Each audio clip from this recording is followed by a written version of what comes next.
All right, guys, today is the day I finally step up my game from working from home during COVID. As you can see in the background, I finally got myself a stand-up desk. I went with a Mojodesk 72-inch. Here is the desk that I've been working at. Not a terrible desk, it just wasn't planned to be work from a lot. And you can see my 49-inch ultra-wide looks a little out of place at that desk. This room is an absolute mess. You can see I have my vinyl station back here. The wife wanted the dog to have a sofa, so the dog has a sofa here. I'm getting this thing out of here. Put new carpeting in here soon, probably repainting, and maybe I might possibly put doors here. I don't know. But today we're going to focus on getting this room cleaned up here, and we're going to show you guys the Mojodesk install and setup. All right, step one is done. I got the old desk disassembled, kind of have this pushed out in the hallway for now until my son gets home to help me move it. Now I have some kind of space to start assembling the Mojodesk. I have not seen this wall in years. So now I realize how bad and ugly the paint is. I'm going to be painting this. I don't know what color I'm going to paint this yet. We do have some carpet picked out here, so I'm going to get the desk set up for now. And then the new desk is going to be a little bit easier to get out of here than the old one. So I'm not that worried about moving furniture. This carpet's actually only a few years old, and this carpet got absolutely trashed from working from home. So if you're working from home and you have carpet, make sure to buy one of these things. This thing's pretty thick. I did spend a pretty decent penny. I want to say I spent 80 or 100 bucks on this thing. This thing has saved my carpeting and padding that was getting killed. I mean, the damage was already done, but the padding is like nil, just from my chair wheels rolling around in the padding. There is like no padding over here anymore, and this stuff was only a couple years old at this point. So this is all getting ripped up. I was thinking about pulling this flooring all the way in to the office, but I do kind of like having carpet in here. So now we're going to actually get some wall space. I'm probably going to get an arm for my 49-inch ultra-wide. I was thinking about wall mounting it, but as I go up and down with the desk, I don't want to mess around with that. But I digress. Let me go ahead and start getting this thing unboxed. I'll show you guys, and then once I can make some space, I'm going to get this sofa out of here too. Alright, so first thing I'm going to do is unbox the countertop, because if the countertop's not right, we're not doing the full assembly. So you're going to see that I got the weathered oak. This is more of a gray and has a little bit of brown tones, but more so gray tone looking oak. It is textured, and I got the rectangular 72 by 30. This is actually notched in the front instead of going straight, so you kind of can bump into your workplace a little bit. So let me go ahead and get this open and we'll check this out. Alright, and as you guys can see, like always, the cat's got to get in the videos. I know you guys enjoy that. So it looks like so far, Mojo did do a pretty good job on packaging. I haven't got this fully out yet, but it looks like they did put some foam around the edges, and then wrapped everything in bubble wrap, and then did some shrink wrapping around that. Okay, so kind of difficult to do yourself, but again, you can see the care that they took in wrapping this up to avoid having to take these back, like a lot of the manufacturers do, and a lot of the sellers do on Amazon. So you'll see a little bit of that curve at the bottom. And we'll go ahead and get this unwrapped now, check out the surface. And yeah, it looks like it's got a bunch of pre-drilled holes, if you can see that through. So we got the tabletop unwrapped. You guys can see the color of the weathered oak. It is a really, really cool color. Has a little bit of the gray tones to match the flooring, but this is a little bit more gray. I don't know if you're going to be able to see. It's got a little bit of, it's got actual grain in here. You see they did rounded edges, and the front is beveled. I don't know how much you're going to be able to see that, but the front is contoured, goes down, and again, it is cut in for a nice inset feel, or battle station feel, you guys might call it. So far, it looks pretty good. Underside is finished in white. I'm not too fond about that, but yeah, hopefully it won't be an issue. We won't see the bottom. Everything is pre-drilled on the bottom for accessories. It's a wide piece, so it does have a little bit of flex. I would say it's probably about an inch thick or so. So we got the miscellaneous bracketry out. Right here you have your legs with your motors. You have 1 foot, 2 foot. I think this is a cable management tray potentially. I didn't pay extra for that, but I believe that that is a cable management tray. Here is the part for the base that the tabletop is going to hook the legs to, and you're going to see the motor controller right there. 2 brackets here. I don't know what they're for yet. They're probably for the tabletop to that base. We got a power cord, we got the controller, remote control thing, and then we got some miscellaneous hardware. Did come with some instructions. I have not looked them over yet, but they look easy enough. And then they do have some information on the hand control and some troubleshooting, because this does have a sensor on it that if there's a kid or something underneath it, if it taps something, it will stop or go back up. So we'll go ahead and start getting this stuff assembled. I don't believe this is going to take very long. If I hit any snags in this, I'll stop and show you the snags, but I'm not going to record this whole putting this together. If you're half intelligent and can work an Allen wrench, you can put this thing together. Yeah, like I said, guys, this is cake to put together. I'm like 30 seconds into this. So yes, like I said, those 2 brackets were for the tabletop to the base. 2 screws on each side. Screw in the motor legs, 4 screws on each side. Essentially, you're putting the feet on, 4 screws for each side. And framework is done. Again, that took me 5 minutes probably to do. This cable management tray is not actually the add-on cable management tray. That's why I didn't pay for that. I believe that tray goes over the cables for the motor. So now that this part is done, basically you're just widening up the stand to match the holes on the countertop. These steps, you had to loosen up these set screws in the frame to be able to spread it out to match the width of the tabletop that you pick. Then you're going to be screwing in 4 screws there. I believe you're doing 1, 2, 1, 2, and then another 4 there. I think that's it.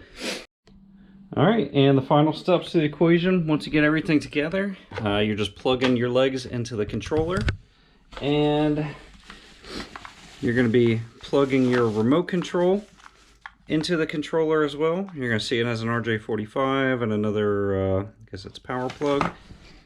And then you're going to be plugging in your power plug that goes in the AC, plugs in on this side, and then all your peripherals plug in on this side. Once that is done, you're just going to mount your controller, which I guess is either going to go on that side or that side, depending on if you prefer left-handed or right-handed. And you're pretty much done then. Okay, the only thing I really found a little chintzy with this is this cable management tray. So this cable management tray, it has some screw holes here that you don't use. And it doesn't really say in the beginning section that I saw about how to set these middle beams. So essentially this cable tray just kind of sits in by pressure. You're going to see a lip there. The lip actually sits underneath, let me see if I can catch that.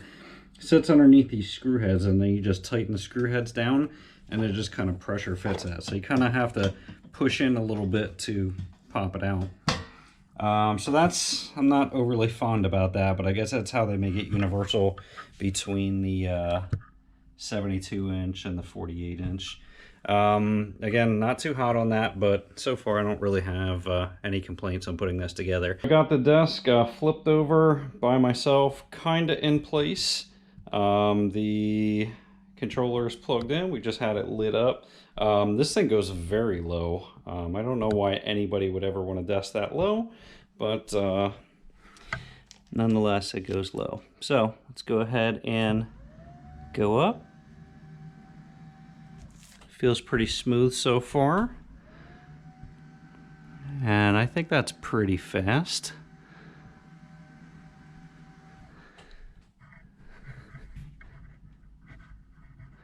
A little bit of front and back movement. I think that's kind of expected. Curious to see how it's going to be once I get my ultra wide on there. That's kind of the thing I was worried about, is when I'm typing, if that's going to shake a little bit. So that's got a good bit of back and forth movement. Let's go up a little bit more. I can't imagine ever needing it this high. Maybe if I'm on a laptop. Yeah, that's a good bit of movement. I don't know that I would ever need it that high, but that is a good bit of movement there. Good bit of back and forth movement. This way, yeah, a little bit of movement. Actually, that is a good bit of movement. I'm not sure I would ever need that high. Most of the time I'm going to be working sitting down. I just wanted to have the option of standing up if I'm on conference calls. Yeah, again, there's a good bit of movement there, but I haven't had a stand-up desk to know what to expect. I used a very small uplift desk at work.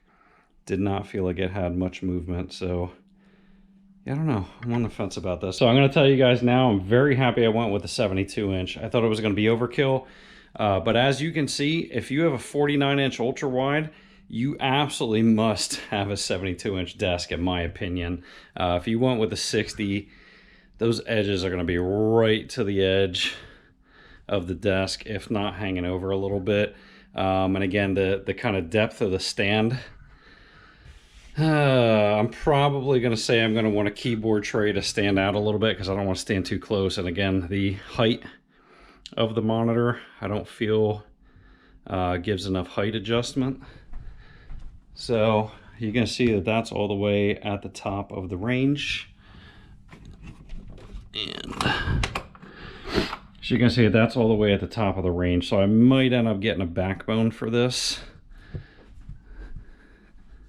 but get a little bit of shake. Honestly, I'm going to have to work on it to see how it is. But I'm going to go ahead and start getting my PC plugged in, get some wires mounted down, and see how I actually like this. So I'm starting to get things situated here. I got my desktop PC down there on the floor for now. I was going to get a mount to actually hang it from the bottom of the countertop, and I decided against it because the Mojo mount seemed kind of chintzy. It was just basically Velcro straps for like $100, and I wasn't trying to pay that. But it's going to be a necessity, I think. So you're going to see here, I'm not even up that tall, and my display port cables are very tight. My camera webcam is very tight, and I'm not even really up that high. I can't see myself working from this angle because, as you can see, I'm going to be looking down on the monitor, which I don't like that. If I'm going to be working standing up, I want to go up at least another foot or so. So I'm either going to have to get extended cables or I'm going to have to mount that desktop. I'm probably going to mount that desktop because I don't want it on the floor like that. Alright, so day 2 of getting my office reorganized. You're going to see that I got a cubby bookshelf type thingamajigger. I'm actually going to put over here in place of the sofa. I'm going to put my multifunction on top of it. I'm going to put some of my old Cisco books and some other random stuff on it. So you're going to see that this is a pretty damn close match with this weathered oak, or gray weathered oak. I got this at Big Lots. This was a Stratford. I'll show you the front of it here. So that's a Stratford cubby. It's called Reclaimed Gray Finish. 6 cubicle storage, or 6 cube storage. You can put these cloth baskets that they have there. I think they're like $10 a piece there. I didn't get any because my wife's work has a bunch of extra ones I'm probably going to snag. But I was really concerned that the gray was going to match, and it is a pretty damn dead close match. And this actually does have the grain and texturing the same as that, so I think that this is actually going to work out really, really good. This thing was $69. I got 15% off of it. Came down to like $63. So yeah, turned out pretty good for a small price. Alright, so my decluttered area got recluttered. The dog is miserable. I ruined his life, right, Ty? I ruined your life by getting rid of your sofa. So I had to throw a nice little cozy bed in there. We got the shelving system set up, multifunctions on there, got some books on there. Just got to go get some baskets a little bit later to throw some extra junk. And that's going to be it for now. All right, guys, so I am back. It is a week later. I spent an entire work week with this desk, and I still don't know how I feel about it, to be perfectly honest. Yes, it is convenient that you can raise and lower it to work, but I am uber picky, and I don't know if these are just things to expect with a standing desk, but the rock is a little bit annoying. When you go to lean on the front, it's a little bit annoying. So you're going to see this thing moves a good bit. Now I know I'm exacerbating that a little bit because I'm putting a lot of weight on it, but in all reality, when you're sitting there working and let me see if I can set up the camera to show you. So now maybe you can see a little bit better. So in reality of it, when you're focusing on something and you're racking your brains, typically you're going to do one of these. And you're going to sit there and stare at your monitor and do this. And as you do this, I think the thinness of this desk material, it feels like it flexes in the middle, and then obviously it moves forward. So you will see a little bit of rocking like that. Yeah, I think that'll show you a little bit better how much it'll rock. So as you're typing, depending on what you got going on, you can get this thing rocking a little bit. Back and forth is not too bad. Again, you're going to see the monitor rocking because this is a 49-inch ultra wide. But as you're leaning on it forward like that, that is where it is a little bit more of an issue. So again, maybe that is just something with standing desks. Right now I have my preset set for standing. Let's wake it up. So it's about 45-ish, 45.8. Let me hit stand again. Okay, so 45.8 is where I have it standing.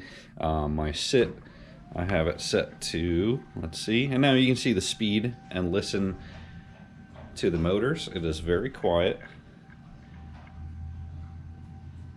Okay, so my sit height is 28.5. That looks really low, but that allows me to get a nice 90-degree on my legs. And I think I have one. What do I have one set to? I didn't set one, but two I set to pretty much be a full up. So that's when I want my monitor to get straight in my line of vision. And that is probably like 49.5 or so, which is pretty much gonna be the end. Yeah, 49. So that's pretty much the end of its travel. This allows me to, I'm holding you right now. Let's see here, we'll turn on my monitor. I'm holding you right now at POV level, so that puts the monitor, right in my eyesight. If I put it down to my actual standing height of the 45.8, now I'm kind of looking at the top of the monitor. It doesn't feel right. So we're gonna get into the next subject of what else I've learned from owning a standing desk. This is costing me a lot of money. You're gonna see here, I'm standing on top of this plastic mat and standing on the carpet, and my feet have been killing me the times that I've been standing up. So $100 later, I went and got this ergo mat, or ergo driven mat. So this thing is nice to be able to stand on. It gives you contours and different angles to step on. I just got that yesterday. I haven't spent much time with it yet. And over there I have a backbone for my monitor. As always, Cat's got to get in the video. So I got a backbone for the monitor. I don't like how the stand protrudes so much. And part of me, this is how I work. I have a lot of stuff. So I don't like how that stand protrudes and just takes up space. More importantly, I don't like how it keeps the monitor so far off of the back of the desk. So what happens is, as I'm working, I feel like this monitor is in my face, and that's tough because it's a 49.5-inch or a 49-inch monitor. So I'm going to be putting the backbone up in another video, see how I like that. My desktop, I don't really want this desktop up here, but problem I'm having is finding a long enough HDMI cable. So again, that makes it more cluttered. I threw a power strip up underneath, so instead of paying whatever this place is called, Mojodesk, instead of paying Mojodesk $100 for a magnetic power strip, I just got some command strips and stuck a power strip that was probably like $5 up there. I still got to tuck the wires. I may get their wire chain that goes down the legs, kind of tuck these wires, but it's not terrible, but I still have to do some adjustment. I got to get that desktop off of the desk. I got to get some wires tucked a little bit and get a little bit nicer. But that is my 1 week review of this desk. Again, I'm not 100% sold on it. I reached out to Mojodesk support and they stated, sounds like you're leaning on the desk. Well, yeah, no shit. I told you I was leaning on the desk and it flexes. So if I were to do it again, I'd probably say I would get a thicker, this is probably 3/4 inch thick. I would probably get a thicker countertop that was, at least an inch, something like that. That would probably work out a little bit better. And I really think that the flex comes through, I don't know if you're going to be able to see it, I think the flex comes through these rubber grommets. So I don't know if I can kind of crush those rubber grommets a little bit more. Again, I'm kind of scared to go through the work surface, but I may try and adjust that. But that is going to be the end of this video. This is probably the first real Mojodesk review. Seems like all their other reviews are all, propaganda from their marketing department. So, again, you can't really trust their marketing. But we'll go ahead and button this one up. If you guys have questions, let me know. And catch you guys on the next one. And thank you for watching.